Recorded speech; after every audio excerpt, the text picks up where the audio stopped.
So Enlisted has just released their new levels for Enlisted, which does come with Enlisted plans. At least they show us Enlisted plans for the future. This could potentially be finishing the Pacific campaign for Japan, and it could give us thought on when the new progression is going to hit.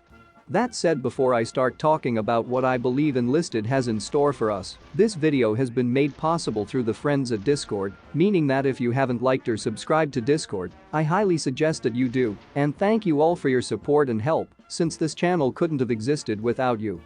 That said, let's get started with what Enlisted wants to do with Japan. For those who don't know, Enlisted just gave us a lot of new weapons and vehicles. Of course, these vehicles are still in development, but knowing Enlisted, it has already been finalized, and most of these, if not all, are in the Enlisted mod editor, almost half a year ago. That said, Enlisted has given Japan the D4Y1, the Kai 61-2 Otsukai, the Honai, the Kai-Ha short gun, and the Kai-Nu.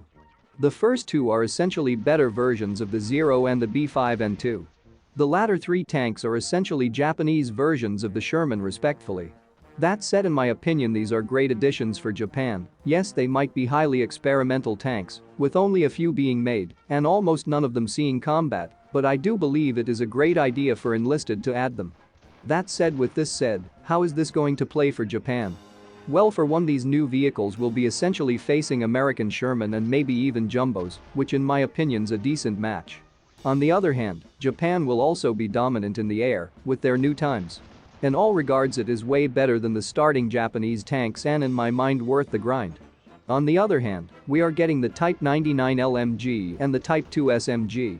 In my opinion, these are essentially better versions of the Type 96 and the Type 2 we have in game, similar to how the Type 100 late is an upgrade to the Type 100 early. That said, overall the Japanese will be getting new stuff, which will help them perform against the American tanks and their M2 carbines. Overall, it looks like Enlisted has taken the approach of completing the Pacific Axis campaign, which in turn will help Enlisted with making the Japanese faction for the upcoming merge. In my mind, this is a great idea, since Enlisted can test these weapons to the public and see how they operate, and then they will decide what to do with them for the merge.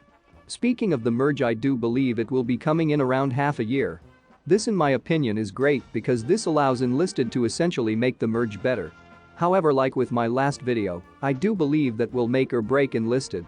If Enlisted fails to give the community a good, if not an amazing merge, then I do expect the game to be on a very bad downward spiral. Overall, I do believe as of right now Enlisted is taking its time.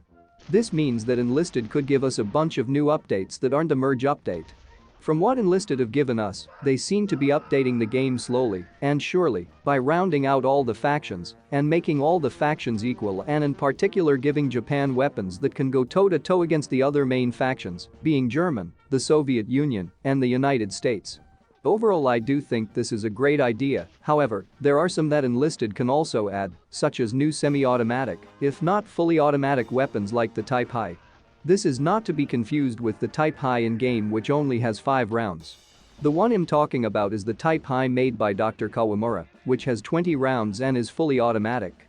This will essentially turn this into the Japanese version of the FG-42. Enlisted can also go a step further by giving us American heavy tanks such as the Pershing to combat German heavy tanks. In my opinion, if Enlisted really wants to make the merge better via giving us equipment now, I do suggest giving other factions better weapons that can make all of these factions, being Japan, America, Germany, and the Soviet Union, able to stand up toe-to-toe against each other. Overall, I think this is a great idea for Enlisted is playing it safe, since they want everything to be perfect. That said, what do you think about the merge?